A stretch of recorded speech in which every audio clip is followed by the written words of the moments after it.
Bismillahirrahmanirrahim. Assalamualaikum warahmatullahi wabarakatuh. Apa khabar tuan-tuan dan puan-puan?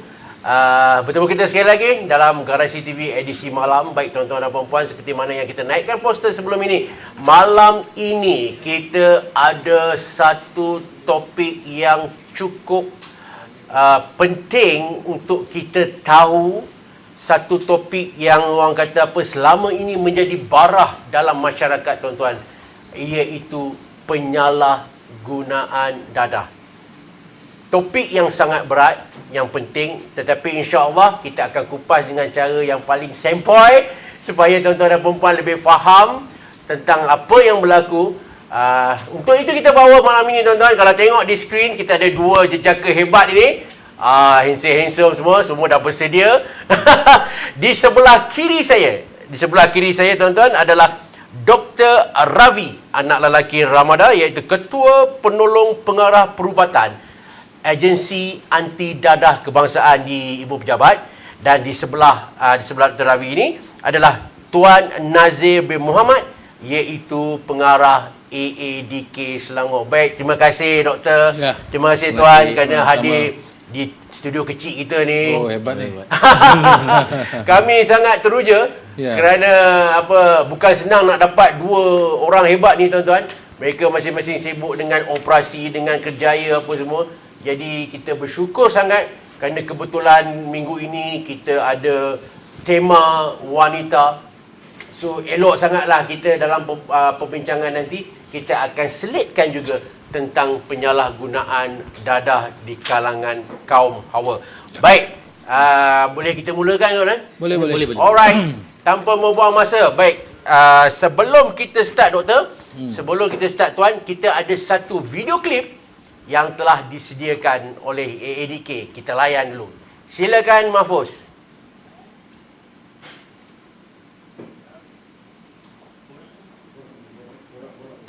Itulah kita alang-alang tu. Dah ada video klip, kita layan dulu. Ya. Bagi orang boleh tengok dulu. Daripada situ dan kita kita dapat gambaran sedikit lah mengenai AADK. Video kita dah play ke? Sekejap Okey, tak apa, sebelum Mahfuz tengah sediakan video tu. Baik, tuan, saya pergi ke doktor dululah. Doktor dulu. Kita pergi ke doktor dulu. Ini satu persoalan yang ramai orang keliru dan ramai orang tak faham. Orang tanya, apa beza narkotik? Apa beza AADK? Sama je. Tak bertindan ke? Kan? Polis pun buat, AADK pun buat. Jadi ramai orang kat luar sana, masyarakat dia tak faham ni doktor. Okey, mungkin untuk soalan pertama, sebelum kita mainkan video klip ni, mungkin doktor boleh ceritakan sikit apa sebenarnya perbezaan antara Jabatan Narkotik dan AADK. Itu satu. Yang kedua, ada orang kata, ni tak bertindan ke, fungsi apa semua. Baik, doktor, kita mulakan. Okey, alright. So, kalau kita tengok Jabatan Narkotik bawah PDRM, mereka bertugas untuk, itu fungsi utama. Alright. So, antara akta yang biasanya dikuatkuasakan oleh AADK adalah Akta Penagih Dadah 1983. Rawatan dan pemulihan. Rawatan dan pemulihan, di mana orang yang telah menagih dadah boleh mendapatkan rawatan secara sukarela, bawa akta yang sama. Boleh berkunjung kepada pejabat AADK untuk mendapatkan rawatan. Alright. Ataupun AADK akan membuat tangkapan di bawah akta tersebut, akta yang sama, rawatan dan pemulihan, untuk membawa mereka untuk ke rawatan. Tangkap dan pulih lah. Tangkap dan pulih. Dia lebih kepada penagih dadah, manakala PDRM dia akan menjurus kepada pengedaran dan juga penjualan, and also orang yang menyalahgunakan memasukkan dadah dalam badan. Akta Maksudnya doktor, AADK juga mempunyai kuasa untuk menangkap, buat sebuah dan sebagainya lah. Yes, untuk penagih dadah. Untuk penagih dadah. Ini yang ramai orang confuse. Betul. Saya pernah di kampung saya dululah adalah mak dia ni, anak dia ni isap dadah. So AADK datanglah menjerit-jerit yang budak tu. Mana boleh tangkap dia? Saya ni AADK ke? Boleh. Rupanya tuan-tuan dan puan-puan, malam ni kena ingat, walaupun seakan-akan sama, tetapi peranan mereka ada peranan masing-masing. Narkotik ada peranan je, AADK dan ada peranan je. Tetapi yang paling penting tuan-tuan dan puan-puan, AADK juga mempunyai kuasa untuk membuat tangkapan dan sebuahan terhadap peniaga dadah. Betul Betul. So jangan ingat lekeh. Okey. Baik tuan, sebagai orang nombor 1 AADK di Selangor. Ya, nombor 1. Kita pun tahulah kalau KL Selangor ni mana-mana carta lah. Tak kisahlah dadah ke, curi motor ke apa ke, dia champion lah. Ya, betul. Okey, kita nak tahu senario terkini penagihan dadah di negeri Selangor. Silakan tuan. Alright, okey, terima kasih Garasi TV Ya. Terima kasih semua kerana menjemput kami ADK Negeri Selangor pada hari ini. Saya ditemani oleh Dr. Ravi pada hari ini, alhamdulillah lah. Alright, sebenarnya apa yang berlaku sekarang ini sebenarnya ramai orang confused sebenarnya. Ramai orang confused sebab kadang-kadang kita masih lagi dengar orang kata apa sebenarnya fungsi ADK dan everything lah, sebab kita dah tahu ada narkotik macam yang Dr. Rabi explain tadilah. Kadang-kadang ada juga orang question kita kan, apa yang ADK buat sedangkan masalah dadah makin menjadi-jadi. Jadi peluang inilah saya nak ambil sebenarnya untuk kita bersama dengan Garasi TV ni, sebab kita tahu Garasi TV tengah viral sekarang ini. So kita ambil peluang ini untuk kita sedikit sebanyak pun kita nak sampaikan mesej lah. Betul. Yang penting orang tahu apa itu ADK, di mana mereka boleh dapatkan bantuan sekiranya ada saudara mara, anak beranak mereka terlibat dengan masalah penagihan lah. Sebab kadang-kadang tuan kan, kalau kita tengok orang ni tak tahu mana nak channel. Kalau anak aku ambil dadah, aku nak kontak siapa? Malam ni mungkin pelayar-pelayar di Garasi TV tahu. So dekat Selangor ni kita ada agensi Anti-Dadah Kebangsaan Negeri Selangor. Kita punya pejabat dekat Petaling, dan di seluruh Selangor ni kita ada 10 pejabat daerah. Yang mana yang dekat-dekat dengan rumah tuan-tuan tu, kalau ada masalah yang berkaitan dengan penyalahgunaan ataupun penagihan dadah dalam kalangan ahli keluarga, saudara mara, datang dekat kita. InsyaAllah kita boleh bantu. Macam doktor kata tadilah, maksudnya ADK kita mengesan mereka yang tak nak datang secara sukarela. So kalau yang tak nak datang sukarela ni, kita akan ambil mereka untuk bawa mereka kepada pemulihan lah. So dalam kita membuat pemulihan ni pun ada dua lah. So kita akan masukkan mereka ke dalam pusat pemulihan secara institusi untuk mendapatkan rawatan dan pemulihan, dan mereka juga mungkin akan menjalani rawatan dan pemulihan di dalam komuniti. Jadi inilah yang kita laksanakan sekarang lah. Macam di Selangor sekarang ni kita ada lebih kurang 5,000 orang kena pengawasan, kita panggil. 5,000 orang dalam pengawasan. Yang akan datang lapor diri dekat kita setiap bulan. Dan dia tak semesti setiap bulan, at least setiap bulan lah mereka kena datang. Tapi bergantung juga kepada keparahan mereka. Kalau mereka keadaan penagihan mereka masih lagi agak rumit, mereka kena selalu tampil lah supaya mereka boleh mengurangkan tahap penagihan mereka lah. Jadi inilah kesukaran sebenarnya apabila kita cuba untuk memulihkan mereka yang dalam komuniti. Compare tu yang dalam institusi memang confirm lah sebab mereka berpagar. Jadi ialah maksudnya temptation tu kurang lah. Jadi kat luar ni temptation banyak. Godaan-godaan rakan-rakan, godaan-godaan kawan-kawan, inilah yang menyebabkan mereka akan relapse kembali lah. Sebab tu kalau kita dengar tuan-tuan dan puan-puan, kadang-kadang kita tengok klien kita yang dah tamat pemulihan di pusat pemulihan dan dia keluar, kadang-kadang dia akan kembali menagih lah. Temptation inilah yang saya maksudkan lah. So masyarakat kena faham sebenarnya. Sebab kalau kita tengok satu kes, dua kes yang menagih semula, tak semestinya apa yang kita buat tu tidak berjaya sebenarnya. Jadi baru-baru ni pun kita ada buat satu simposium pun kita dah declare. Ada beberapa orang klien-klien kita yang dah berjaya. Hari itu pun kita dah buat mentor PRS, mentor pembimbing rakan sebaya. Jadi mentor ni adalah mereka yang dah pulih lebih 10 tahun. Jadi mereka ni adalah produk pemulihan kita lah. So mereka mampu untuk kekalkan kepulihan lah. Dan selain daripada itu juga ADK Negeri Selangor juga menjalankan program-program pendidikan pencegahan lah. Yang mana pendidikan pencegahan ni pada saya penting. Sebab kita tahu masalah penagihan ni sukar untuk kita bendung.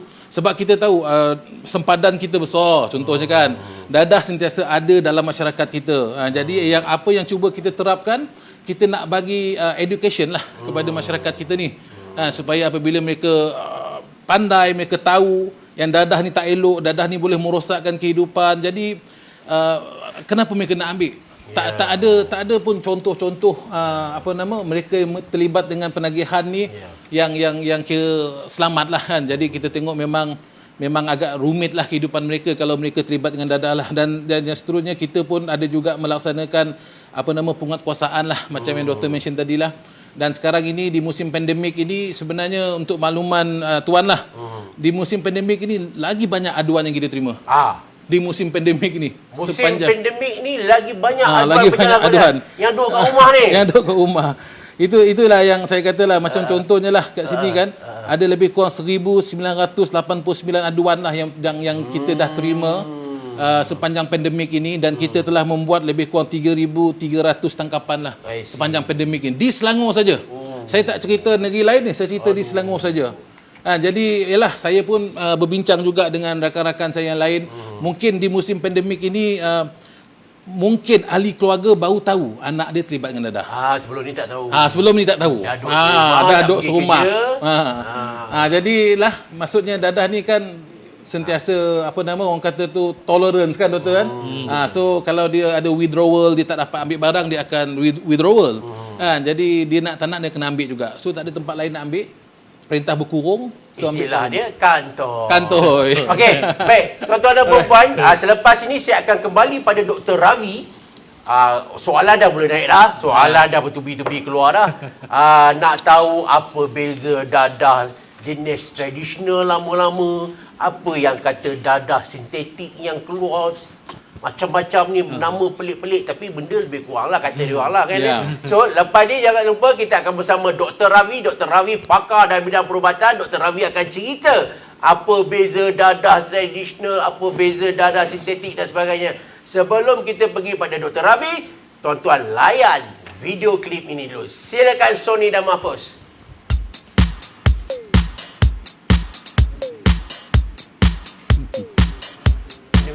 Minum tu. Benda ni daripada saya kecil, umur saya darjah 6 lagi. Sebabkan ada masalah keluarga saya. Ayah saya bercerai, depan mata saya time tu mak saya mengandung 6 bulan. Mak saya hampir nak bunuh diri sebab ayah saya tinggalkan dia. So start pada tu saya tak fokus dengan pelajaran, asyik enjoy dengan kawan. Tahun 2016 tu ex-boyfriend saya datang cari saya. Dan kita gebet balik. Time tu memang ex-boyfriend saya ni baiklah dengan saya sebab dia butcher, dia mengedar semua jenis dadah, dia tukar masak semua. Lepas tu dia bagi saya kesenangan hidup, dia bagi saya duit, dia bagi saya semua jenis dadah, apa yang saya nak semua dia bagi. Tak pernah hampakan saya. Sampai satu saat tu saya pergi sehari dekat balai polis. Lepas tu saya masuk dalam lagi. Lepas tu sampai saya keluar, saya terus masuk ADK. Saya 19 tahun. Bermulanya saya duduk asrama daripada umur darjah 5. Start daripada form 2 tu, bila balik asrama je cuti, saya dah mula terjebak lah dengan dadah ni. Bermulanya daripada nospan, berperingkat. Lepas nospan je saya ambil Ermin. Lepas Ermin je saya ambil ganja. Semua tu dari keinginan saya. Saya yang rasa nak ambil benda tu. Lepas tu masa saya lepak tu, saya mula rasa nak try batu pula. Mereka ajaklah kita orang pergi sana beramai-ramai. Pada malam tu saya diberi air mango untuk ni lah, joget macam tu. Hari kedua pun kita orang buat benda yang sama. Saya extend sampai 3 hari lah. Hari ketiga tu bila saya dah penat, saya tidur, kediaman tersebut kena serbu dengan polis. Waktu tu saya baru bangun tidur dan kami kena berkumpul dekat situ untuk pergi ke balai polis. Di situ kami ditahan selama 2 hari. Ada yang kena seminggu.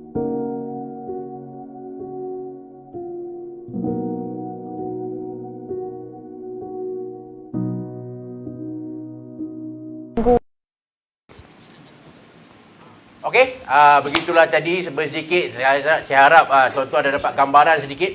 Bagi yang baru menyertai ataupun baru mengikuti siaran kita, malam ini sila tumpukan perhatian tuan-tuan kerana kita ada satu topik yang sangat penting.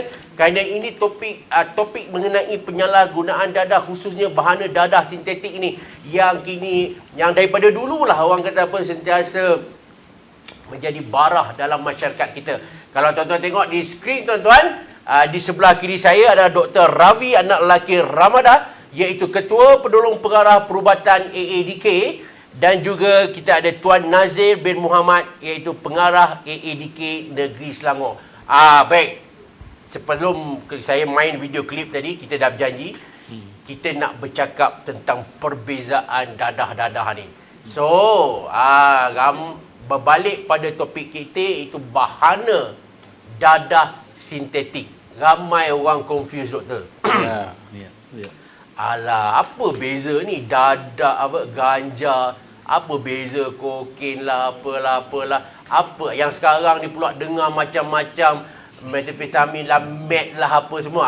Okey. Untuk sekian kalinya, tumpukan perhatian tuan-tuan. Jangan duk ingat palatau, duk ingat semua nak jatuh hukum sama je. Hari ni kita bawa pakar.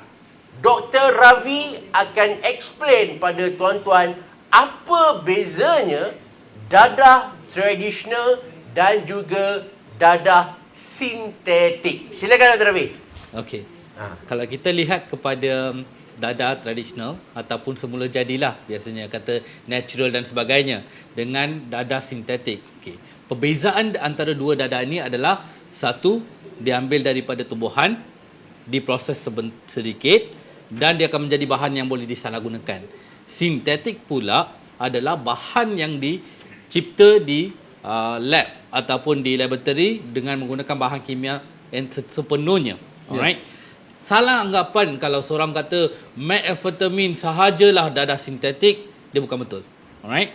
Sebab kalau kita tengok kumpulan dadah opiat seperti heroin, morfin dan sebagainya, dalam kumpulan yang sama, alright, dalam kumpulan sama, morfin ni dia dadah semula jadi sebenarnya.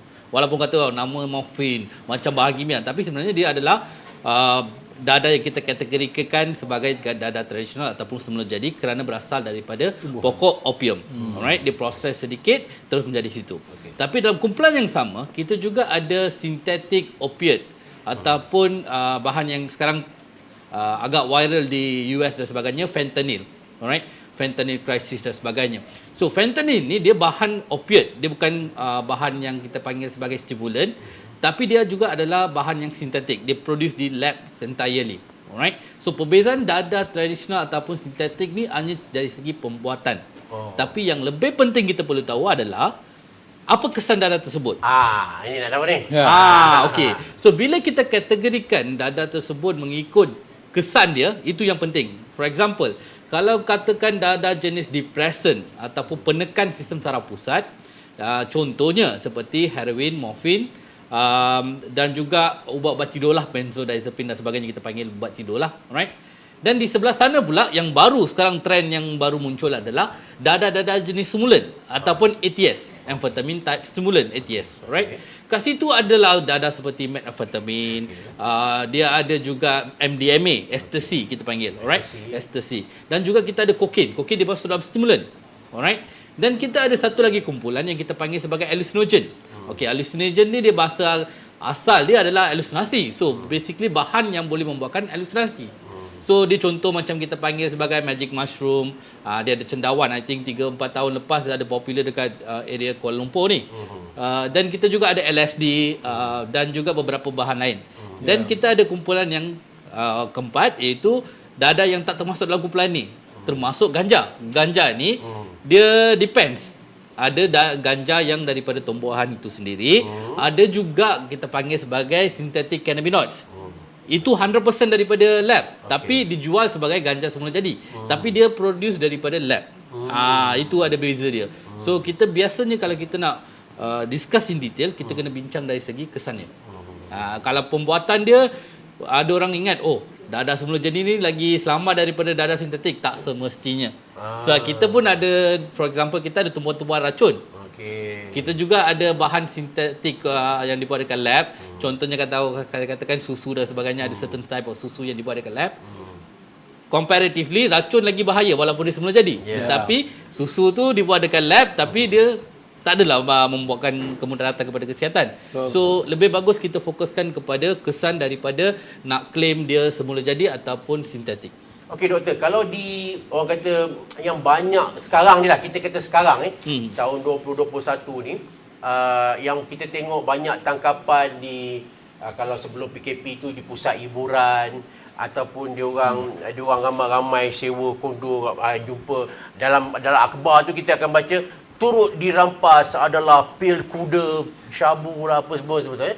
Maknanya adakah itu trend sekarang compare dengan dulu? Macam mana doktor? Okey, so saya rasa daripada tahun 2000, 2003 ke atas, kebanyakannya dah berubah daripada heroin, morfin, kepada dadah jenis ATS, termasuk methamphetamine sebagainya. So biasanya memang kita nampak ada perubahan. Satu lagi isu dia adalah kalau kita lihat kepada semula jadi, kita kena tahu dia kena procure daripada tumbuhan. Okay, dia kena ada bahan asas dia, which is very difficult untuk dibawa masuk kepada negara. Of course because dia punya bahan tu kena masuk ke negara baru boleh diproses.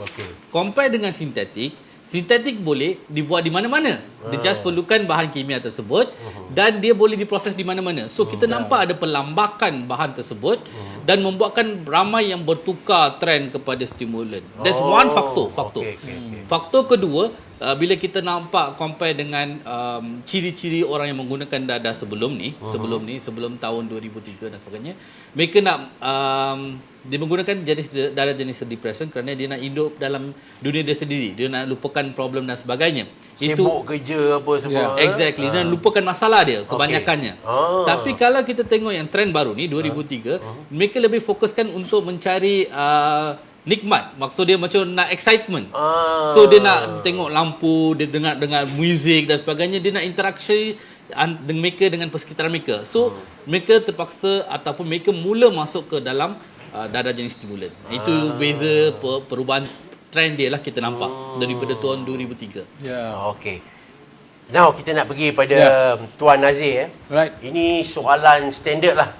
Ada keluarga kata, saya ni ada anak yang kami syak nagih dadah.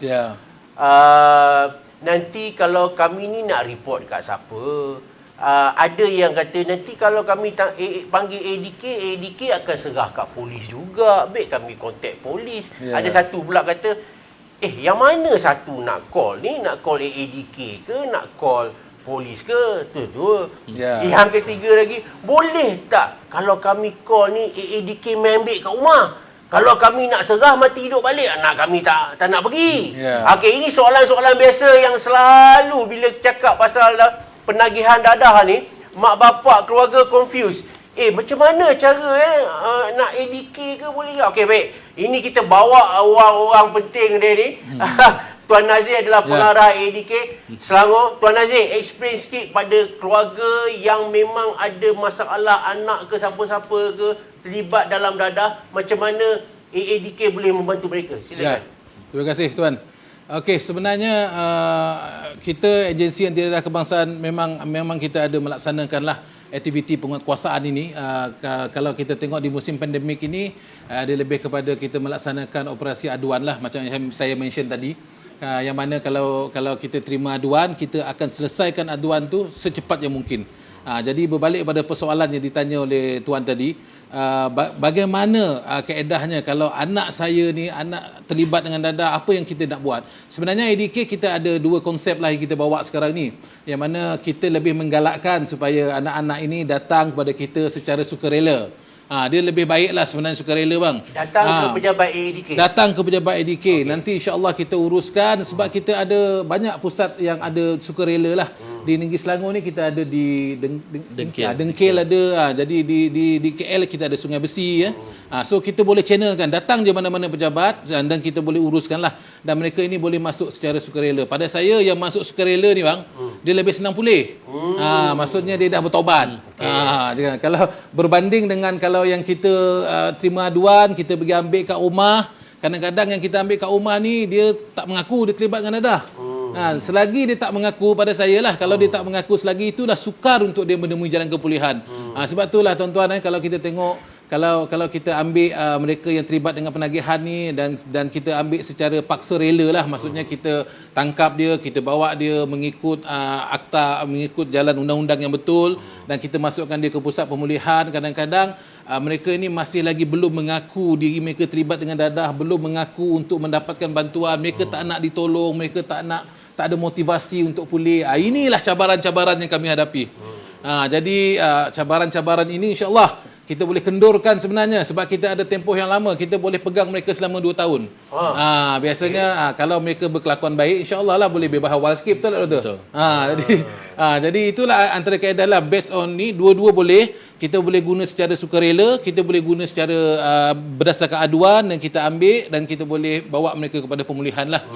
Jadi terpulanglah kepada pihak tuan-tuan dan puan-puan, kalau nak mengadu dengan kita, insya-Allah boleh. Mengadu dengan pihak berkuasa lain pun boleh, tak ada masalah. Tuan, ada orang kata betul ke? Kata kalau AADK tangkap pun akan serah pada polis juga, begitu ke tuan? Tidak. Oh tidak. Tidak. Jangan bagi fakta salah tuan-tuan. Kita macam yang Dr. Rabi sebut tadilah, kita ada ada menguatkuasakan akta penagih dadah rawatan dan pemulihan, yang mana kita mempunyai kuasa lah untuk cuba untuk mengambil siapa-siapa pun, untuk kita minta ujian urin and everything, untuk kita menjalani siasatan sama ada individu tersebut merupakan seorang penagih ataupun tidak lah. Kita memang ada kuasa itulah. Okay. Ini satu soalan saya kena ambil daripada saudara Salvage Collector. Ya.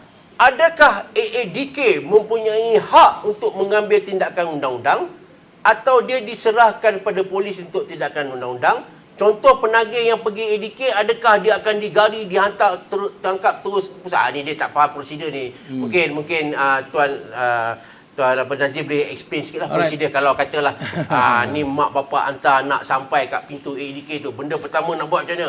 Hoi, senang diri. Kau macam tu. Okey, macam mana prosedur? Okey, biasanya kita akan terima aduan daripada ibu bapa ataupun jiran-jiran tetangga lah. Dan kita akan menghubungi pengadu, dan kita akan dapatkan maklumat, kita akan dapat detail, kita akan buat risikan sikitlah di mana orang yang disyaki itu berada di mana, dan biasanya kita akan datang ke rumah dan kita akan biasalah bang bagi salam. Bagi salam, Assalamualaikum, kami ADK. Jadi pengadu ni dia tahulah. So kita tanya mana anaknya, nama ni sekian. Jadi biasanya ibu bapa ni akan bagi kerjasama lah, sebab ibu bapa yang mengadu. Tapi kalau jiran tetangga mengadu, kadang-kadang ada ibu bapa dia overprotective. Kita tanya mana Ali bin Ahmad, contoh Ali bin Ahmad. Ali bin Ahmad tak ada kat sini tuan, dia dah pindah ke dekat sana, dekat Kedah, dia kata contoh. Jadi dianya sebenarnya dia overprotective parent lah. Jadi ini pun masalah jugalah kepada kami apabila keluarga tak nak bagi kerjasama, sebab keluarga ni menganggap anaknya walaupun dia terlibat dengan dadah, terlibat dengan bahan-bahan terlarang ni, tapi dia masih lagi menjadi orang kata tu breadwinner lah. Contohnya dia masih lagi punca rezeki keluarga. Jadi dia risaulah, sebab dia tahu ramai masyarakat kita tahu sebenarnya kalau ADK ambil, dia akan masuk kita punya PUSPEN, Pusat Pemulihan Narkotik. Jadi kurang-kurang 2 tahun. Jadi tak timbul sebenarnya isu yang question tu tadi. Dia kata kalau ADK tangkap diserah kat polis, tak ada, sebab kita memang menguatkuasakan akta penagih dadah rawatan dan pemulihan di bawah Seksyen 3. Betul Betul. Di bawah Seksyen 3, 61A masuk ke PUSPEN, 61B menjalani rawatan dan pemulihan di dalam komuniti. Memang kita akan selesaikan sampai habis. Biasanya kalau kita dah ambil tadi, balik pada cerita tadi lah. So kalau kita dah ambil, kita akan bawa ke pejabat kita, dan kita akan selesaikan urusan-urusan urine and everything untuk kita sahkan, dihantar ke makmal patologi, dan mereka ini akan dibawa reman. Kita boleh buat reman, boleh buat reman, ataupun kita boleh kadang-kadang kalau dia ada penjamin, kita lepaskanlah untuk menunggu hasil siasatan tadilah. Dan apabila ujian dekat makmal patologi itu dah sampai, dah disahkan, barulah kita bawa dia ke court order, ke mahkamah. Maksudnya kalau ada report, katalah tuan orang tuan pergi, ambil rimankan dia dulu, test urine. Untuk menyelesaikan siasatan. Okey. Maksudnya lepas dah dapat result tu, kalau terbukti positif, then akan bawa dia lah. Kita bawa dia ke court order, perintah mahkamah akan dijatuhkan oleh magistrate. Barulah berdasarkan syur kita lah. Sebab kita ni pakar. ADK ni pakar lah dalam menentukan sama ada dia ni sesuai tak duduk dalam institusi ataupun duduk dekat komuniti. So kalau dia ada sokongan keluarga yang kuat, dia adalah maksudnya keluarga, ada ahli keluarga yang concern, dia ada tempat tinggal yang kondusif. So kita biasanya akan bagi dia pengawasan lah. Tapi kalau keadaan dekat persekitaran dia pun tidak bagus, tidak baik, jadi kita lebih kurang kita akan syorkan dia untuk menjalani rawatan dan pemulihan dalam institusi. Ini tak kisah dadah apa dadah ganja ke Dadah yang apa dalam jadual 1 lah tu. Jadual 1 Jadual 1 atas dadah berbahaya. boleh tuan beritahu tak antara yang apa dah jadual 1 dadah? Doktor lagi pakar. Okey, doktor. Okey. Apa yang kata jadual 1 tu? Okey, so dekat akta yang utama tu, akta dadah berbahaya tu. Okey. Alright, so dalam jadual pertama ni dia ada 3 part. So yang part 1 dengan 2 ni dia ada dadah jenis opium, kita ada dadah jenis heroin, kita ada dadah jenis morfin, alright. Okey, dan juga kokain. Alright, itu part 1, part 2.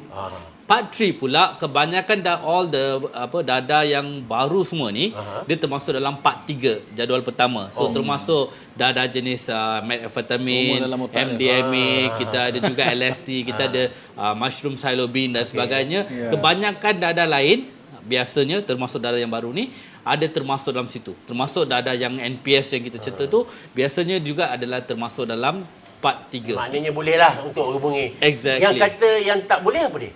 Maksud dia Yang tak termasuk dalam jadual tu dadah macam mana? okey, sebab kita kena tahu sebab dia ada dadah yang tak termasuk dalam jadual pertama sebab dia ada proses untuk memasukkan sesuatu dadah baru ke dalam akta tersebut. Okey. Cuma biasanya kalau baru muncul semalam, kita tak boleh expect hari ni terus masuk akta. Okey, doktor. Anak saya terlibat dalam GAM. Boleh kontak ADK tak? Okey, boleh. Boleh. Cuma kita tidak akan melaksanakan melalui undang-undang. Kita still akan membuat rawatan, kita akan bagi kaunseling, kita akan buat hikmat nasihat dan kita boleh aturkan program untuk pemulihan dalam komuniti. Okey, ini paling famous. Anak saya, lelaki saya ni suka main ketum lah. Boleh tak nak call ADK? Boleh, tak ada masalah. Boleh. Cuma kita akan melaksanakan di luar akta, which is kita akan bagi hikmat nasihat, kita akan memberikan program kepada mereka, tetapi ini adalah berdasarkan sukarela. So maksudnya dia datang sendiri, dia ada komitmen, kita boleh tunjuk aja. Sebab kita boleh merawat, cuma kita tak ada peruntukan akta lagi bagi GAM dan juga ketum. I see, alright. Okey tuan-tuan, dalam diam tak diam ni, dah dekat 40 minit. Ini benda syok ni kalau sembang ni tak terasa. Sebab tu sebenarnya tuan-tuan dan puan-puan, topik-topik macam ni, saya komen yang naik ni macam-macam soalan. Macam-macam soalan. Tuan-tuan dan puan-puan, sebenarnya banyak kalau kami nak ambil satu-satu soalan ni memang banyak. Tapi malam ni kita nak khususkan kepada 2 perkara. Iaitu dadah sintetik dan juga penyalahgunaan dadah di kalangan wanita. Kerana kebetulan minggu ni adalah minggu wanita, so kita sentuhlah bab wanita. Baik doktor, kita pergi, tadi kita dah tanya dah apa itu dadah sintetik tu. Ini bila sentuh tentang penyalahgunaan di kalangan kaum wanita. Okey, kaum wanita golongan Hawa, you all kena fokus betul-betul kerana malam ini doktor akan explain apa kesannya. Memanglah kita ni manusia sama je, tapi ada beza lelaki dan perempuan. Dan untuk wanita, jikalau cik atau akak atau makcik terlibat dalam dadah ni, Dr. Ravi akan explain sekarang apa dia punya kesan. Silakan. Okey. So kalau kita lihat dari segi beza antara lelaki dan perempuan ni, kebanyakannya dari segi fisiologinya adalah hormon. Okey. So kita tahu yang hormon lelaki dengan hormon yang untuk wanita adalah berbeza. Alright. So kalau biasanya kita lihat kepada penagihan dadah. Okey. Kita ada estrogen. Estrogen adalah satu jenis hormon bagi wanita yang akan naik turun waktu dalam kitaran haid mereka. Alright.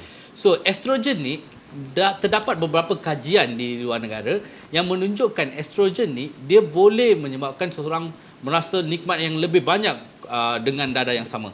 So maksud dia lelaki dia boleh merasa nikmat yang sedikit comparatively untuk wanita. Euforia. Euforia dia. Alright. So yang kesan high kita panggil lah, alright? Maknanya perempuan ambil dadah sensitif ni lagi high, dia lagi dahsyat. Yes, Dia ambil comparatively. sikit pun jadi. Oh. Because Okay. of tapi dia bergantung kepada waktu kitaran haid mereka tu. Sebab Ah. waktu estrogen tu tinggi dalam I badan, see. kesan high daripada darah tersebut akan lebih tinggi. Okey. Hari ke-14 lah tu. So Estrogen depends apa implikasi dia untuk penagihan di kalangan wanita. Okey.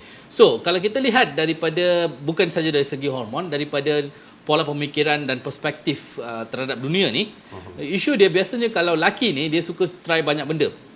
So mereka banyak expose kepada berbagai jenis dadah dan mereka biasanya mereka tidak mempunyai sebab tertentu untuk mengambil dadah. Tapi kalau kita melihat based on apa kita panggil kajian perilaku, biasanya wanita mengambil dadah ni dia mesti ada sebab. Biasanya dia ada sebab. Kemungkinan dia mungkin dari segi trauma, mereka ada trauma, okey.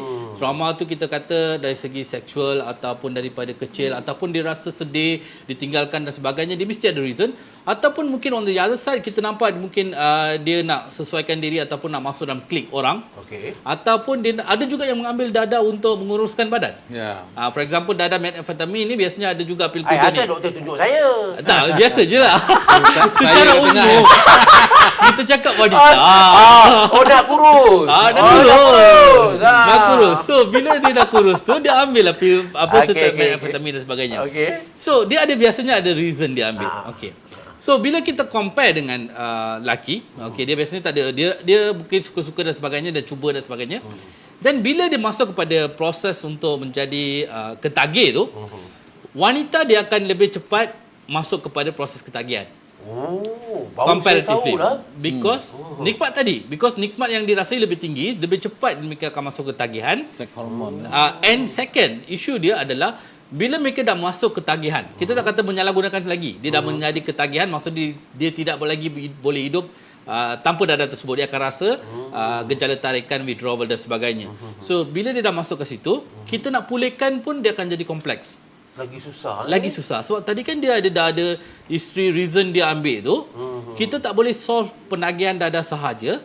Kita kena juga menyelesaikan masalah yang menyebabkan dia mengambil dadah. Termasuk dari segi dia ada trauma ataupun dia ada masalah berat badan tadi. Banyak Ataupun isu apa-apa banyak isu. Kita kena selesaikan sekaligus. Maksudnya dia tak boleh settle dadah dulu baru nak settle masalah tu. Tak boleh. Yes, Dia kena settle sekaligus. Ya. So that is one of the reason kita tengok kajian. Biasanya bila wanita menjadi penagih dadah ataupun ketagihan, kita mendapati lebih sukar untuk memulihkan tanpa dengan dengar lelaki. tu tuan-tuan dan perempuan, Sukar kaum dipulihkan. kaum wanita yang mana terlibat, dia akan lebih sukar untuk dipulihkan. Walaupun lebih senang untuk mendapat kenikmatan, euforia tu, tetapi ingat untuk nak repair atau nak pulih susah. Ya. Teruskan. Okay, so that is part yang kita kata fisiologi. Kita juga ada isu Sosial. di kalangan sosial di kalangan wanita di mana mereka juga ada terlibat dalam proses melahirkan anak. Pregnant, mengandung. Bila mengandung. Pregnancy. Yes. Okey, so bila seseorang yang mengandung, biasanya kita ada juga banyak kita lihat juga ada kes yang mengandung mengambil dadah, masih mengambil dadah. So di mana dadah tu boleh masuk melalui tali pusat kepada janin. Yeah. Alright. Oh. So bila anak tu lahir, depends on the jenis dadah, bukan semua dadah, jenis dadah dia bergantung. Okay. So kalau for example kita kata heroin is the most common. So bila heroin tu, bila anak tu lahir, anak dia boleh jadi dia akan ada kesan tarikan withdrawal tu waktu lahir. Oh. Sebab dia terputus darah daripada supply dia, dadah daripada mak dia.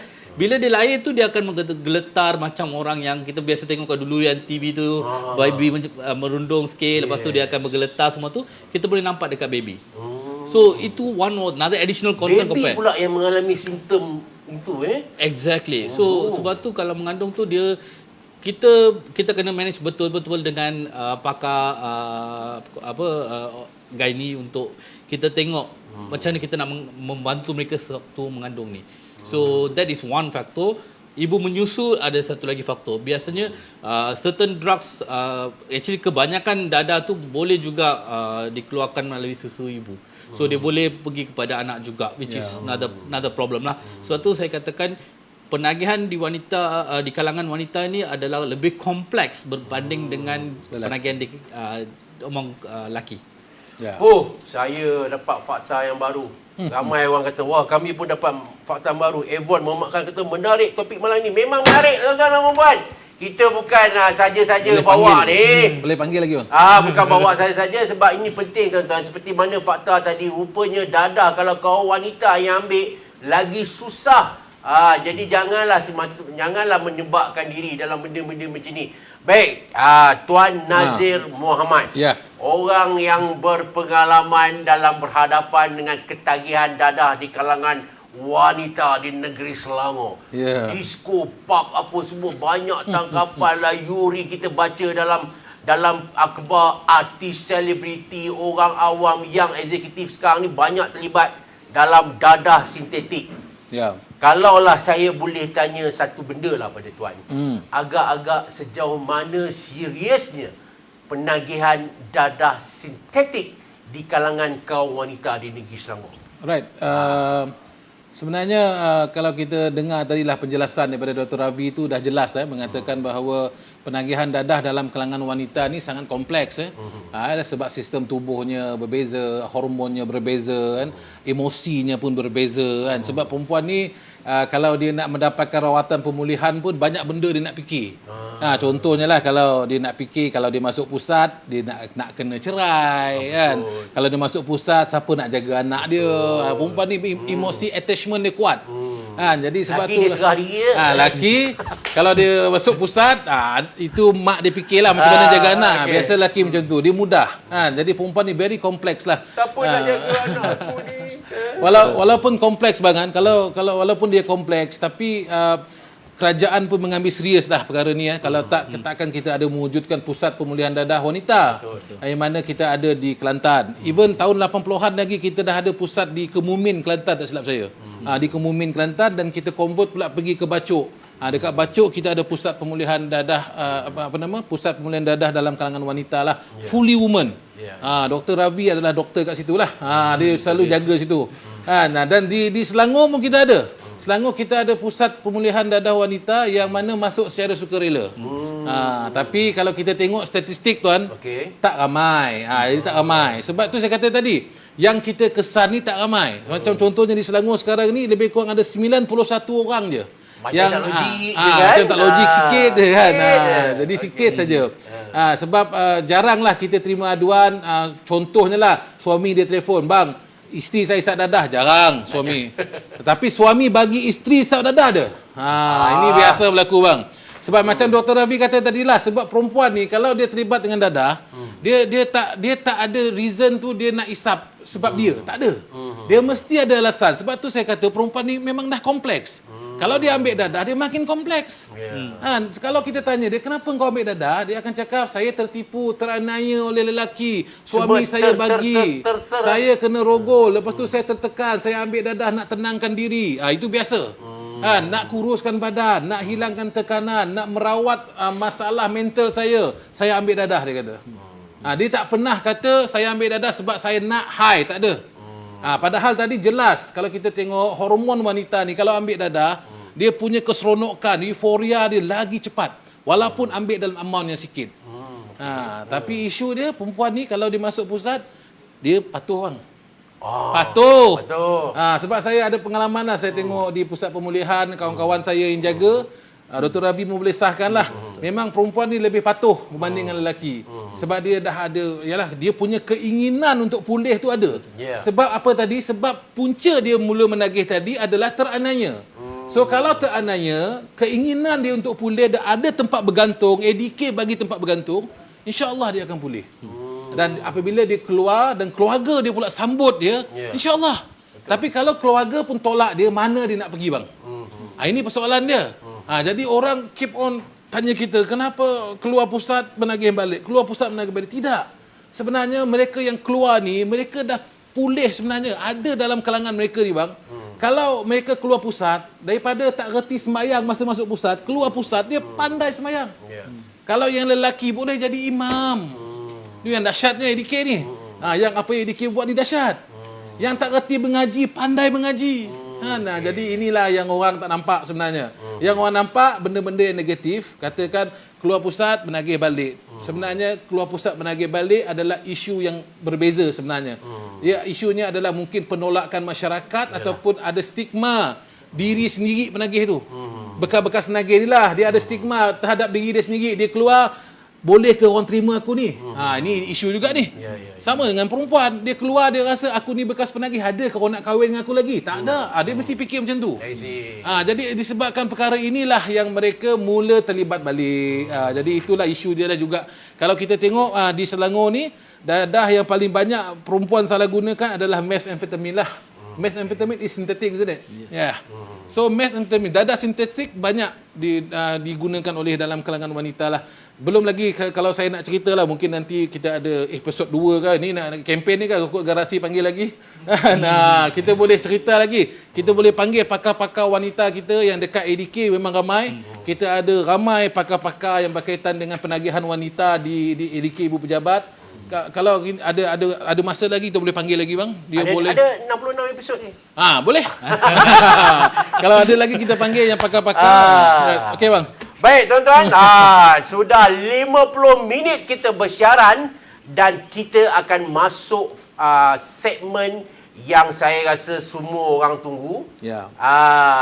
Semua orang ternanti-nanti dan semua orang tertanya-tanya, Garasi nak buat apa pula ni?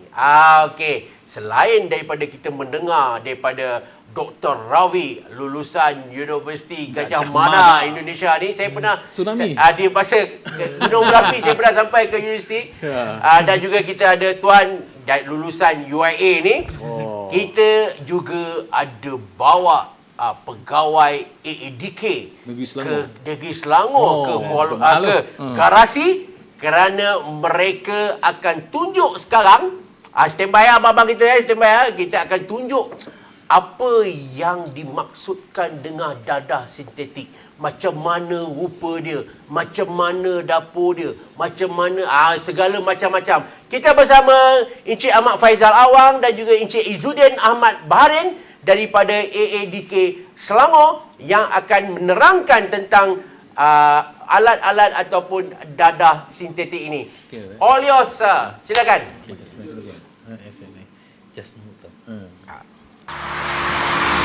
Assalamualaikum, salam sejahtera, salam dadah terkawal 2025.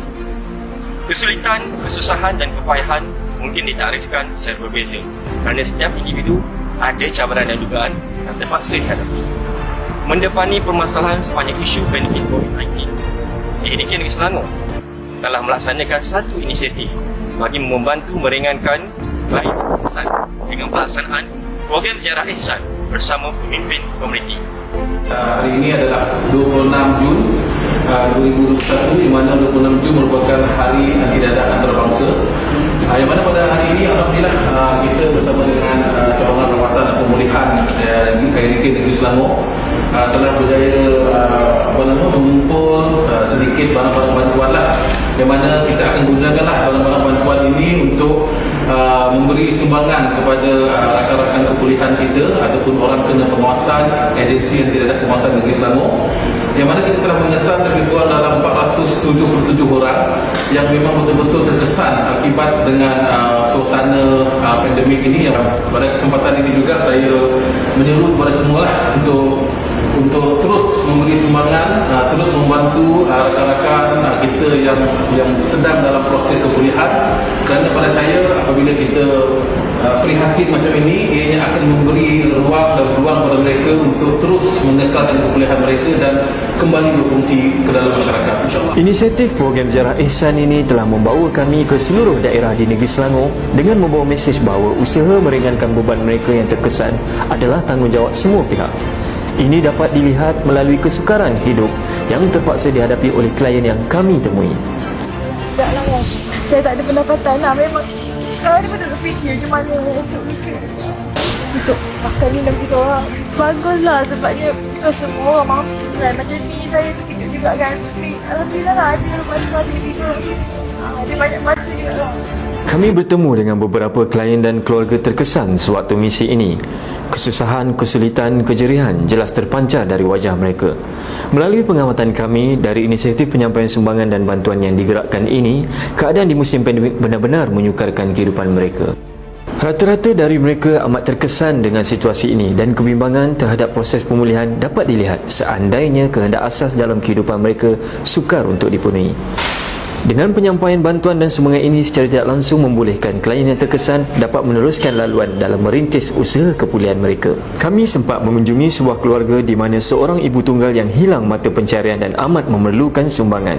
Jelas tanggungjawab meringankan beban harus dipikul semua pihak. Nak bekerja pun tak boleh. Lepas tu kira macam memang terkesan tu memang banyak lah. Pada saya lah, pada pendapat saya, kira semenjak saya kira keprihatinan AADK tu terlalu bagus lah pada saya. Sebab dia lebih dekat pada kita kan. Itu yang membuatkan kita rasa macam kita dihargai.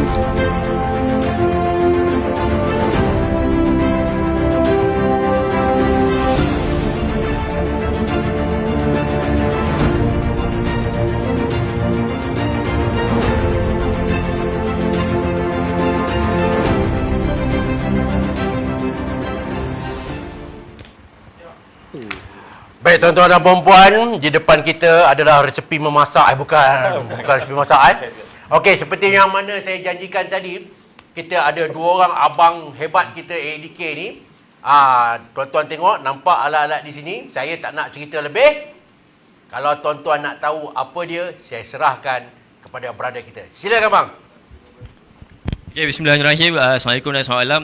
Jadi sebenarnya apa yang kita buat malam ni lebih kepada berbentuk pendidikan pencegahan lah. Sebab tadi kita dah dengar sesi temu bual bersama dengan Dr. Ravi dan juga Tuan Aziz. So mungkin secara tidak langsung apa yang kita tahu, pemahaman kita berkenaan tentang dadah, mungkin di satu tahap yang kita belum explore atau kita tak dapat exposure tentang bentuk-bentuk dadah baru. Jadi hari ini sebenarnya kalau kita tengok ada beberapa peralatan lah. Kita boleh katakan ini adalah peralatan-peralatan yang yang penagih dadah gunakan dalam konteks penagihan baru. Sebab kita faham dari segi penagihan dadah ni ada 2 lah. Satu dadah tradisional, yang keduanya adalah dadah sintetik lah. Jadi obviously kalau kita tengok dekat sini, banyak barang-barang yang kita bawa adalah barang-barang yang digunakan pada masa kini dan mungkin tidak terfikirlah beyond expectation kita. Kalau kita tengok tentang dadah-dadah baru ni ada berbentuk jus. Saya bersama dengan sahabat saya, Izzuddin, boleh dikatakan pakar untuk memberi penerangan. Bukan pakar menagih, pakar dalam memberi penerangan. Dan kalau kita lihat di sini, bila saya sebut tentang dadah tradisional, kita mungkinlah sekadar sepintas lalu lah. Kita faham penggunaan dadah seperti heroin, morfin di bawah opiate base dan juga penggunaan dadah seperti dadah tradisional seperti ganja, mungkin menggunakan alat ni lah. Ni biasa kita sebut sebagai apa, Cik Din? Bong. Bong atau kaedah lain dipanggil sebagai paipon dan sebagainya lah. Ini kira kita anggap ni adalah dadah lama lah. Nama jalanan lah. Nama jalanan. Okey, kalau untuk yang penggunaan dadah yang kita nak bagi tumpuan ni adalah penggunaan dadah sintetik lah, yang kita sebut tadi. Kita dengar tentang penerangan berkenaan tentang metafetamin lah, ataupun syabu, ataupun nama jalanan yang lain, ada ais, ada batu dan sebagainya. Sebab kalau kita lihat, adakah terfikir di akal fikiran kita yang penggunaan dadah menggunakan sekecil bong atau peralatan ni?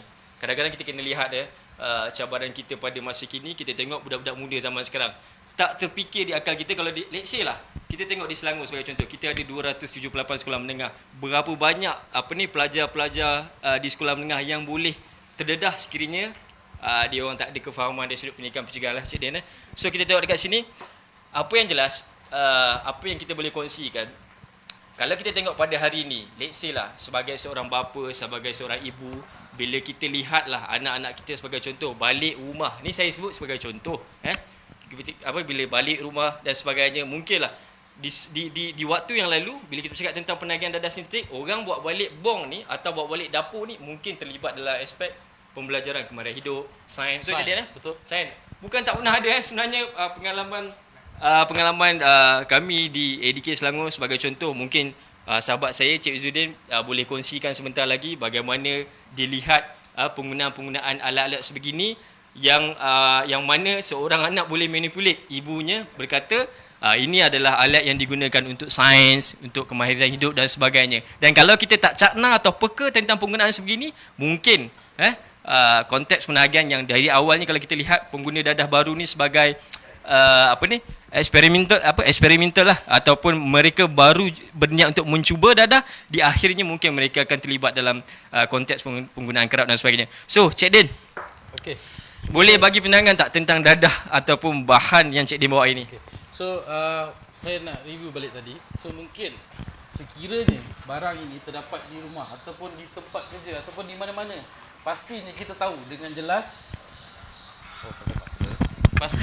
dengan jelas bahawa ini adalah dapur ataupun alat yang digunakan untuk mengisap dadah. Tapi tuan-tuan, sekiranya alat ini berada di rumah kita, adakah kita yakin ini adalah bong ataupun alat yang digunakan untuk mengisap dadah jenis syabu? So kalau kita tengok sekali minta Cik Faizal, dia nampak macam barang perhiasan. Betul? Okey. Boleh buka ni? So bila dia nampak macam ni adalah nampak mungkin barang perhiasan, tapi bila disambungkan dengan aksesori dia, so dia akan jadi satu dapur untuk mengisap dadah jenis syabu. Betul. Dia boleh buka. So, untuk tujuannya adalah untuk mengaburi mata keluarga, kan, pihak berkuasa. Jadi tu, kalau Cik Faizal lihat ada corak lagi dalam dia. So bila kita letak di rumah, kita boleh anggap sebagai barang perhiasan. Jadi yang inilah macam Cik Faizal kata, kita kena cakna, kita kena tahu. Dan dari segi beberapa kita kena ada info yang update. Kita kena update info kita supaya kita tahu barang-barang ini adalah barang yang digunakan untuk mengisap dadah syabu. Nak tanya saya, mungkinlah penonton kita di luar sana tertanya-tanya lah kaedah penggunaan je lah. Ni bong kita dah tengok dah, peralatan ni kita dah tengok dah. Macam mana pula dari segi penggunaan dia? Let's say lah kita katakan kita hari ni kita ada bawa dummy lah. Dummy dadah kategori sintetik ni seperti metafetamin lah. Macam saya sebut tadi, syabu, batu, ais dan sebagainya lah. Let's say lah penggunaan bong ni dengan serbuk metafetamin ni atau serbuk syabu ni, macam mana kaedah yang Cik Din aware, mungkin remaja, mungkin belia yang terlibat dengan penggunaan dadah ni? So kalau kita lihat cara penggunaan kan, kita tak adalah nak ajar cara guna kat sini. Tapi biasanya ini adalah packaging ataupun cara untuk seorang penagih dadah tu mendapatkan dadah jenis syabu. So kalau dulunya dia menggunakan straw sebagai tempat simpan ataupun urusan jual belilah. Tapi kita sedia maklum, Selangor dah tak pakai straw. Pakai straw besi, so tak boleh. Jadi dia tukar kepada packaging macam ni. So yang ni adalah packaging baru. Okay. So kalau ada jumpa di sini, so orang akan alert lah. So cara penggunaan dia biasanya dia akan meletakkan dadah jenis syabu ni di dapur dia. So dia kena sinkron lah. Yang ni letak di sini dan nak gunakan. Tapi dia ada jugalah persoalan kalau kita tengok rakan-rakan kita di dalam siaran langsung ada bertanya kan. So bagaimana nak mengekalkan momentum? Kita fahamlah sifat serbuk syabu ni sendiri apabila dimasukkan ke dalam botol ni, dia kena ada talaan ataupun nyalaan api dalam tempoh masa yang lama. Dan ada juga segelintir mereka yang menggunakan dadah syabu ni, dia mempunyai orang kata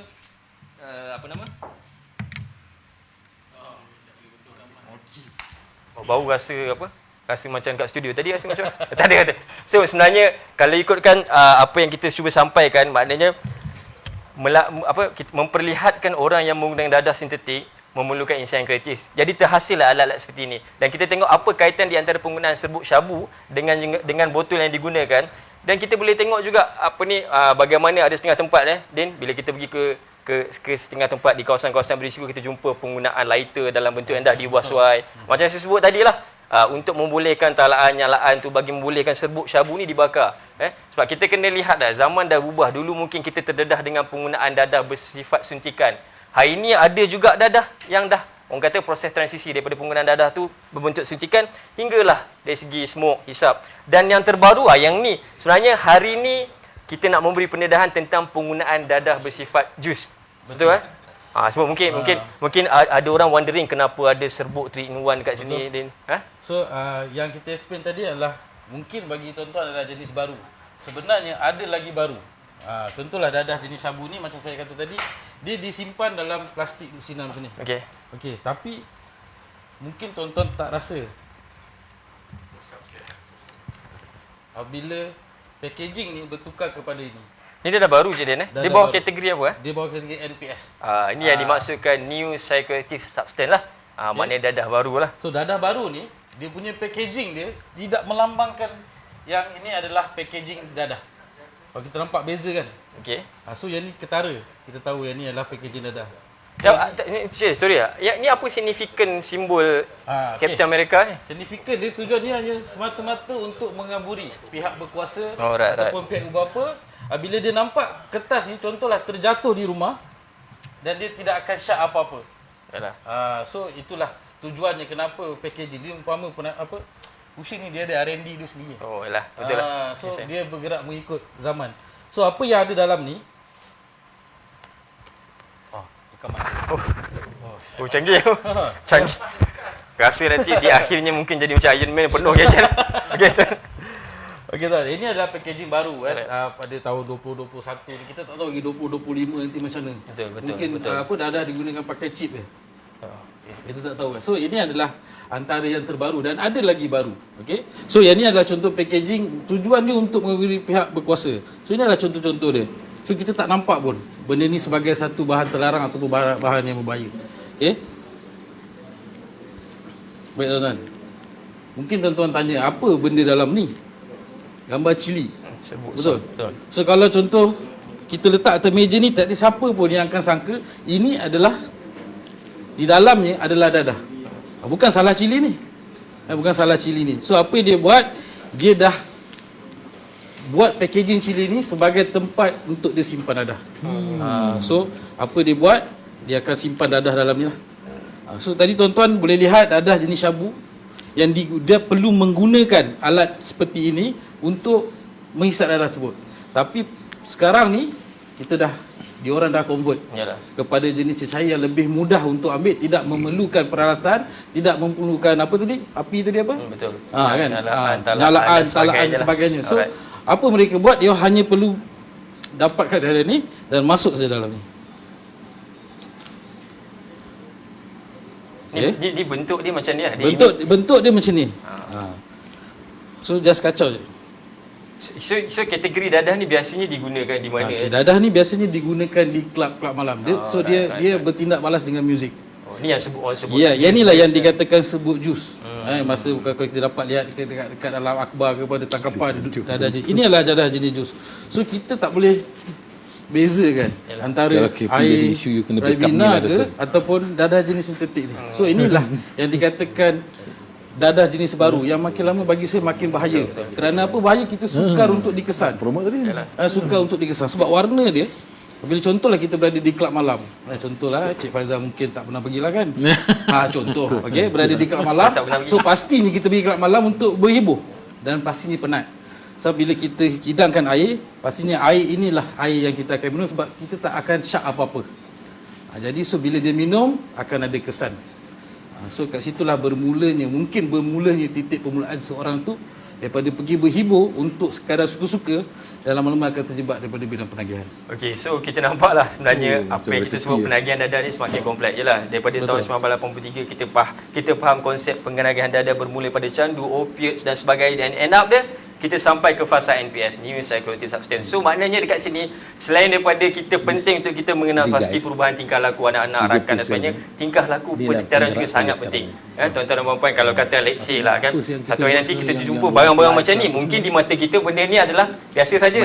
Biasa saja, tapi curious kita kan, sifat ingin tahu kita terhadap satu perkara itu sangat-sangat penting. Jadi mesej yang cuba kita sampaikan pada hari ini mengenai pelatihan ini bukanlah kita nak memberi pendedahan tentang kaedah penggunaan, bagaimana nak menghisap dan sebagainya. Sebab saya fikir platform untuk kita tahu tentang benda ini sangat luas, melalui media, sosial dan sebagainya. Cuma kita nak menunjukkan ataupun kita nak memupuk semangat curiosity lah di kalangan ibu apa, rakan-rakan dan sebagainya, supaya kita lebih aware apa yang berlaku di persekitaran kita lah. Sebab tu kita kata informasi tu kita kena update.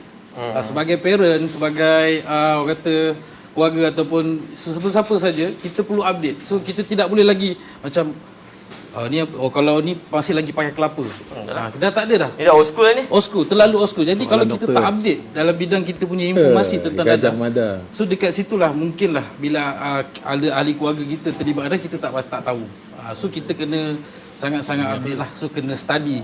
Parent pun kena study apa yang berlaku zaman You sekarang. lah boleh jawab tu. Saya tak pandai. So saya ingat cukuplah setakat tu penerangan tentang penggunaan peralatan dadah-dadah jenis baru.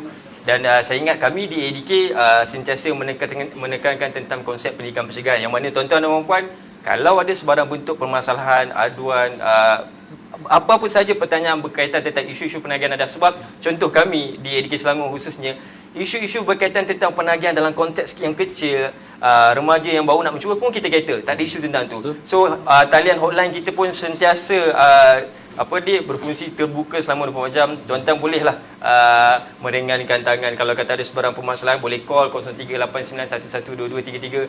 Itu merupakan talian hotline kita lah. Dalam masa yang sama, dia mendidik kita untuk lebih peka terhadap apa yang berlaku di sekeliling kita lah. Sebab tu tema kita lebih baik cegah. Lebih baik cegah. Lebih baik cegah. So itu kita tekankan. So ADK ni bukannya untuk mereka yang telah terlibat, yang belum terlibat ataupun ada keinginan pun boleh jumpa kita untuk kita beri informasi sepenuhnya. Maksudnya parent supaya mereka tahu. Betul, saya teringat hari tu Cik Din fokus tentang pelaksanaan hari yang tidak bermasalah kongsi fakta dadah. Elak Selamatkan Okey, saya ingat itu saja penerangan daripada kami di ADK Selangor tentang penggunaan peralatan dadah. Jadi saya serahkan kepada tuan moderator kita pada hari inilah. Okey. Terima kasih tuan. bagi mic dekat doktor.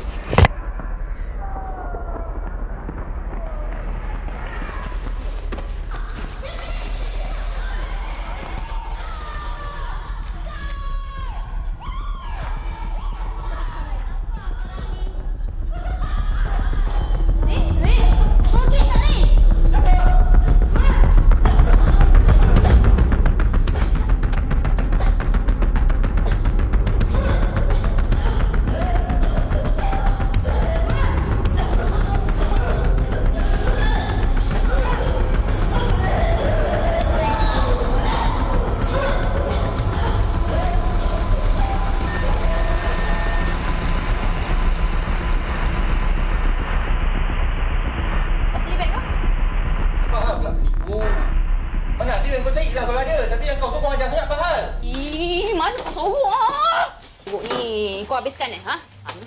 Oi, kau menipu Ni benda ni. Kau faham lah? Kau yang faham asal kau menipu aku. Siapa menipu? Siapa kau ngajar sangat? Kau dah menipu apa? Aspas kau sebab kau menipu. Perempuan macam memang sini boy.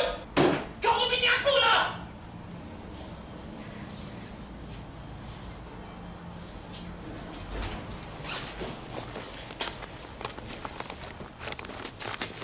Pandai kau Kau yang sebenarnya sembunyikan. Manalah aku tahu, aku tak ingat lah. Apa dia tu buat sini? Tak payahlah. Bagilah. Aku datang sini, aku cakap bagi-bagilah.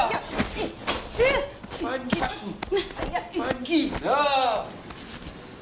Siapa yang menipu? Okey, kalau tuan-tuan nak tengok versi penuh video klip kita ni, kita akan pub di YouTube Garasi TV. Itulah tadi, terima kasih kita ucapkan kepada Encik Ahmad Faizal Lawang dengan Cik Izzuddin Ahmad Baharin. Saya tengok muka dia orang, saya terus tak jadi.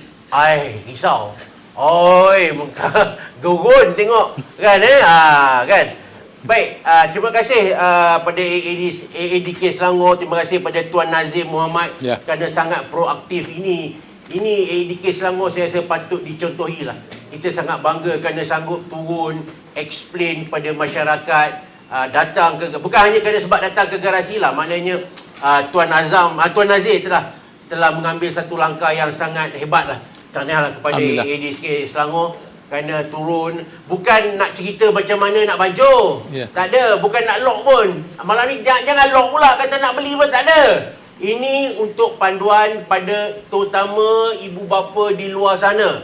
Kalau tengok benda pelik-pelik kat dalam beg anak anda tu, kalau ni apa serebuk macam Captain America ni bukan dodol ya tuan-tuan. Sebab ini contoh dia. Kalau tengok ni kenapa botol ni ada satu cabang sini, satu cabang sini. Tuan-tuan dan perempuan, benda-benda macam ni dah boleh dapat tau di dalam internet. Boleh beli. So hati-hati ya. Kalau tuan-tuan dan perempuan tengok anak-anak tuan-tuan dan perempuan, peralatan dia pelik-pelik, bungkusan dalam Facebook dia lain macam apa semua, kena alert. Dan sebab itulah malam ini kami sangat berbesar hati kerana AADK Kebangsaan dan AADK Selangor sanggup datang ke tempat kami nak explain pada tuan-tuan dan perempuan tentang gejala ini. Baik, kita kembali pada dua hero kita ni, Tuan Nazir dan Dr. Ravi. Dr. Ravi, ni kita dapat tadi satu soalan daripada pembaca kita. Sekarang ni ramai orang hisap vape. Vape. Ini persoalan vape. So saya baca. Vape ataupun liquid yang dicampur dengan ganja ataupun dadah, whatever lah ramai tak tahu kandungan itu telah dicampur.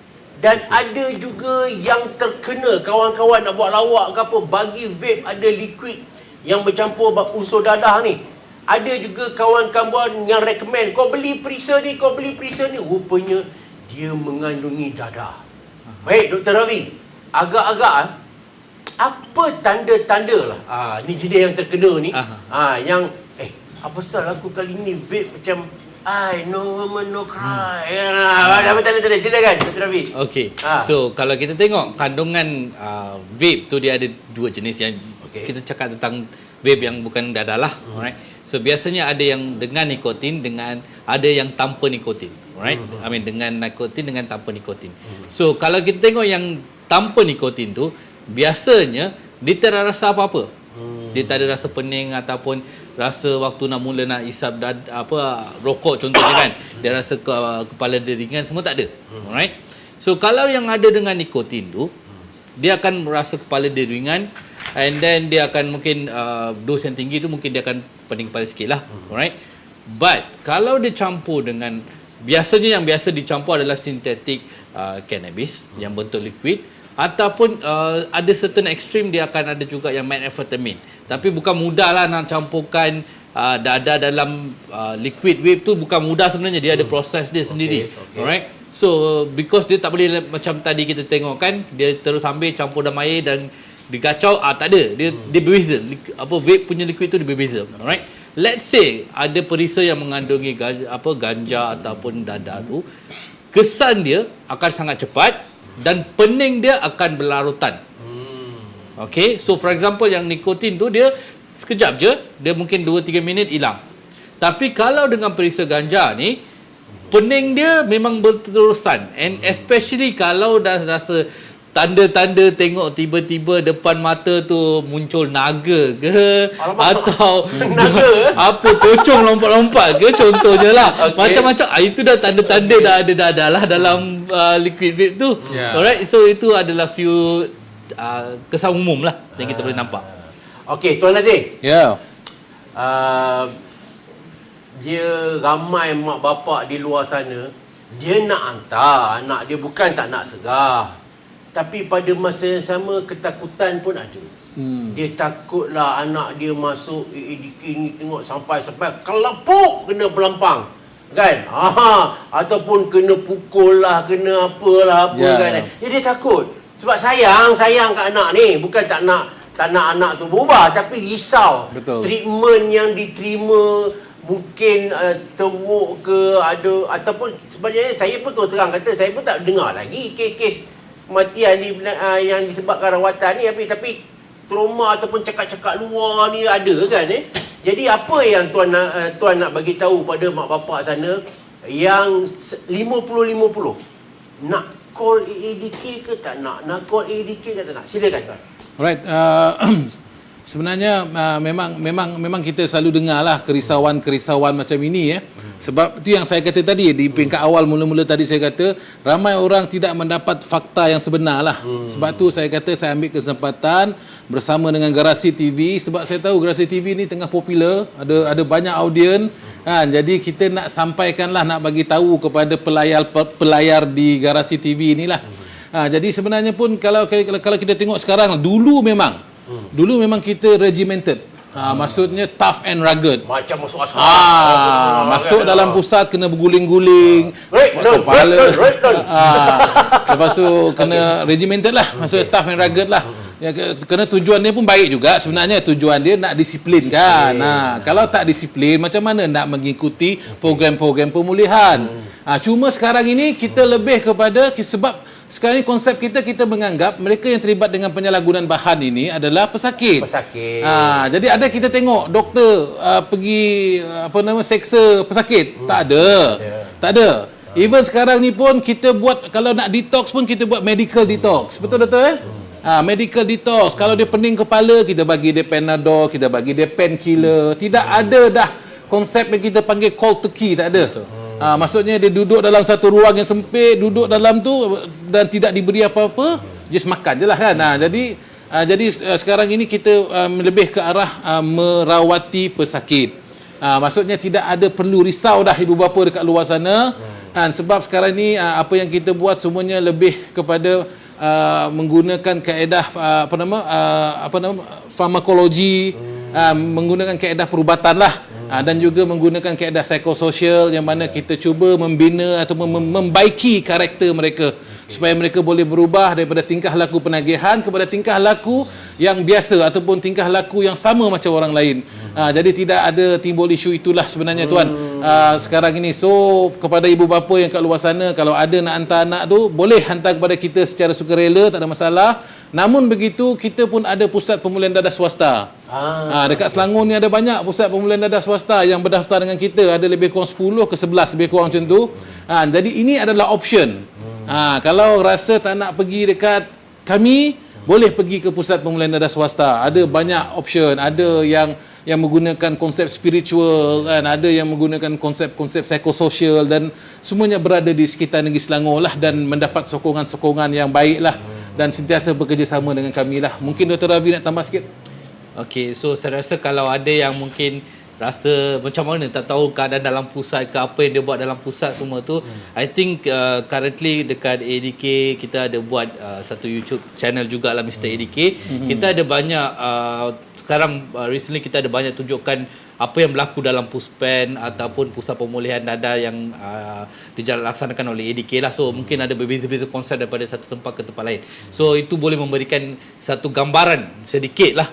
Tapi Tuan Puan boleh mengunjungi mana-mana pejabat ADK daerah ataupun negeri untuk mendapatkan maklumat lebih lanjut, termasuk senarai pusat pemulihan dadah persendirian tadi tu. Ya. Tuan, betul ke orang kata kali ni kami serah anak kami ni terus dia rekod dia teruk nak minta kerja lepas ni tak boleh, nak ni tak boleh. Ada orang tanya ni. Dia risau, dia kata nanti kalau kami serah anak kami rekod, dah ada rekod payah pula. Okey, Minta maaf lah tuan, macam soalan ni kan. I think you should answer this. Okey, alright. So kalau untuk rekod ni biasanya memang kita tidak akan mengeluarkan rekod kepada mana-mana pihak yang tidak berkepentingan. So biasanya kalau kita share information pun dengan PDRM ataupun ni. Tapi cuma yang prinsip yang kita ada, kita tidak akan apa kita panggil yang sukarela ni. Biasanya kita tidak mengeluarkan rekod mereka. Maksudnya kita tidak memberikan rekod mereka Itu biasanya. semua rahsia lah. Yes. Kita tak dedah.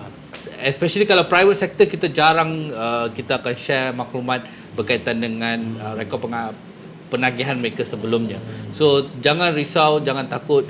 Compare dengan rekod jenayah yang akan dihadapi seorang kalau dia masuk ke penjara, masuk ke ADK lebih jauh lebih selamat. Okey Dr. Ravi, ada orang kata kalau jadah tradisional ni dulu ambil metadon. Okey. Ambil metadon sebagai replacement lah apa semua kan. Okey, yang ambil dadah sintetik ni boleh tak guna metadon ke ataupun ada ke kaedah lain nak mengubati ketagihan? Okey. So kita kena tahu kalau even for dadah tradisional seperti heroin ataupun morfin, biasanya dia ada dua elemen. Okey, kita biasa panggil sebagai, kita actually sekarang prinsip dia adalah keempat. Bio, psycho, social, spiritual. Ada empat alright. So yang biological part is yang kita biasa tengok daripada perubatan lah. So kalau heroin tu biasanya kita akan memberikan metadon. So sebab kita nak mengawal gejala tarikan dia dengan menggunakan terapi gantian. So which is metadon. Metadon ni kumpulan opiat. So dia hanya berkesan kepada dadah jenis opiat. Alright, dia tidak berkesan untuk methamphetamine. Okay. So the element yang kedua tu psychological, pemikiran, social, interaksi mereka dengan orang luar, spiritual, hubungan mereka dengan kuasa yang lebih besar, alright. So that element that comes into play as well when dalam program methadone sepatutnya. So kalau dia just minum methadone je tak buat benda lain tak boleh juga. Boleh juga. So kalau untuk yang methamphetamine cuma yang belum ada lagi is the biological, tapi dia ada juga ubat psikiatrik yang boleh guna tapi bukan diiktiraf lagi. Ada yang digunakan juga untuk kes yang teruk. Tapi elemen psychosocial spiritual tu itu yang perlu ditekankan walaupun tak ada biological. Okey, baiklah tuan-tuan dan puan-puan, kita dah 1 jam 25 minit, macam-macam dah kita sembang, macam-macam dah kita discuss tentang kesan dia, tentang apa yang dibuat oleh ADK. Malah kita bawa abang-abang ADK tunjuk kepada tuan-tuan malam ni barang-barang yang terlarang, bong dapur apa semua. Jadi tuan-tuan tolonglah share. Kalaulah tuan-tuan tak dapat nak follow kita malam ni, bagi tahu kawan-kawan, share pasal perkongsian malam ini kerana ia sangat penting. Kerana dadah ni daripada dululah merosakkan segala sistem masyarakat kita. Dan dengan wujudnya dadah jenis baru ni, dia ada lebih memeningkan kepala. Apatah lagi apabila tadi kita dengar macam mana Tuan Pengarah AADK kita bagi tahu tentang makin bertambahnya pengguna dadah di kalangan wanita. Dr. Ravi bagi tahu wanita kalau ambil ni kesan dia lagi teruk, lagi kompleks, lagi susah nak merawatnya. Jadi tuan-tuan yang mana ada kesempatan share lah video ini beramai-ramai, bagi tahu pakcik, makcik, pak long, mak long, inilah kesan-kesannya. Baik, terima kasih kepada dua pakar kita, hero kita, iaitu Dr. Ravi anak lelaki Ramadah, Ketua Penolong Pengarah Perubatan AADK di Ibu Pejabat, dan kita ada abang anak Sarawak kita ni Tuan Nazir Muhammad, iaitu Pengarah AADK Negeri Selangor, dan tadi abang-abang AADK kita yang dah macam bonzo dangdut dah saya memang bonzo.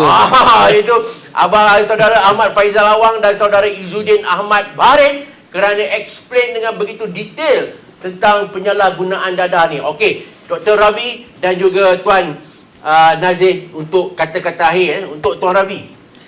Tuan Ravi lebih tahu kesan dari segi fizikal. Tuan Ravi dah tengok betapa sengsaranya pesakit. Kita call pesakit. Kita tak pernah anggap tuan-tuan yang terlibat ni sebagai penjenayah. Kita anggap tuan-tuan yang terlibat ni sebagai pesakit. Tuan Ravi dah tengok sendiri bertahun-tahun kesengsaraan yang terpaksa ditanggung. Baik Tuan Ravi, dalam bahasa yang mudah, dan kita ada 2-3 minit ni, pesanan Tuan Ravi kepada mereka yang nak berjinak-jinak, yang nak try, yang aku nak kurus lah, aku nak ni lah kan, nak mula kepada penggunaan dadah ni. Pesanan pada mereka yang sedang menuntut.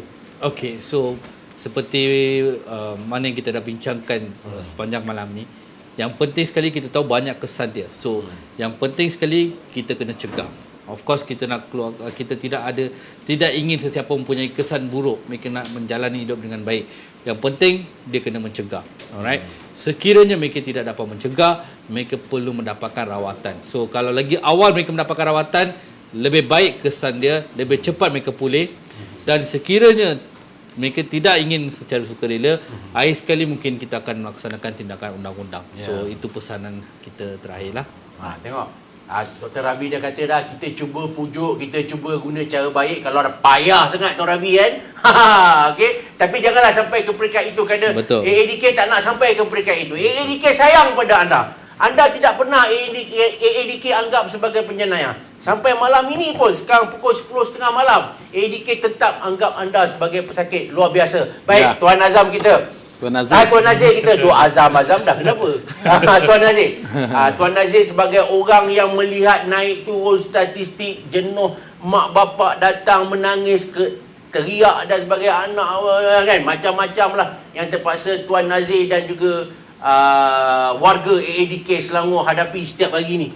Pesanan Tuan Nazir Muhammad sebagai orang nombor 1 pengarah AADK Selangor pada mereka yang menonton. Alright, kepada mereka yang menonton, mungkin dalam kalangan tuan-tuan dan perempuan, ada dalam kalangan tuan-tuan adalah yang mereka yang terlibat dengan masalah penagihan kan. Mungkin dalam kalangan tuan-tuan dan puan-puan juga mereka yang sedang menjalani pemulihan. Jadi pesanan saya kepada tuan-tuan dan puan-puan, sekiranya tengah menjalani pemulihan, lakukanlah pemulihan tu dengan ikhlas. Jangan bohong-bohong, jangan tipu-tipu kan. Sebab kalau kita tipu-tipu yang rugi kita tuan-tuan dan puan-puan. Jadi kalau betul-betul nak mendapatkan pemulihan, kena betul-betul tulus, ikhlas dan betul-betul jujur dengan diri sendiri. Dan kepada yang belum lagi mendapatkan rawatan pemulihan, silalah tampil kepada kami. Kami ada di seluruh negara. Di Selangor kita ada 10 pejabat ADK daerah, boleh datang jumpa kami kerana kami datang nak tolong, bukan kami nak susahkan tuan-tuan dan puan-puan. Dan saya harap apa saja yang kita buat pada malam ini akan menjadi satu wadah yang baiklah kepada semua pihak, termasuklah tuan-tuan dan puan-puan dan juga pihak Gerasi TV. Terima kasih banyak-banyak saya ucapkan. InsyaAllah kalau ada rezeki kita akan berjumpa lagi. Assalamualaikum. Oh, luar biasa, luar biasa.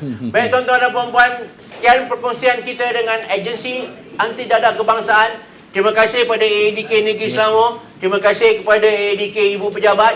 Terima kasih kepada anda yang sedang menonton. Ingat, sila share walaupun topik ini tidak mempunyai hiburan, tidak ada orang menyanyi, tidak ada apa, tetapi percayalah, ia memberi sangat besar manfaatnya kepada anda semua. Semoga perkongsian tuan-tuan selepas ini dengan rakan-rakan kita melalui sharing di Facebook, di media sosial dan sebagainya, ia akan memberi manfaat untuk negara, agama dan bangsa. Sekian, wabillahi taufiq wa hidayah. Wassalamualaikum warahmatullahi wabarakatuh. Bye-bye.